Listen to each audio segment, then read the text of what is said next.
მე-16 უბნით, რის შესახებაც CSKM-ს გააკეთა განცხადება, ცხადია ის დარღვევა, რომელიც შეიარაღებული პირების შესვლას და ბიულეტენების წაღებას უკავშირდება არის ძალიან უხეში დარღვევა და ცხადია არა მხოლოდ საარჩევნო კოდექსის, არამედ შეიცავს დანაშაულის ნიშნებს ცალსახად და ამ საკითხზე, როგორც CSKM განაცხადა, ჩატარდება განმეორებითი კენჭისყრა ამ უბანში.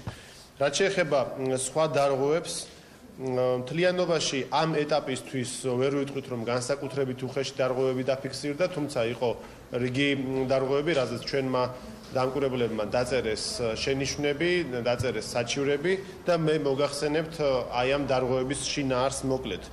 პირველ რიგში უნდა ვთქვა, რომ უბანზე დამკვირვებლის არ შეშვების პრობლემა გახდათ. ეს მოხდა მთაწმინდის 22 უბანზე და ბათუმის ნომერ 1 უბანზე, სადაც დამკვირვებლები არ შეუშვეს. ეს არ გახდათ საიას დამკვირვებლები, თუმცა ცხადია ამას მნიშვნელობა არ აქვს.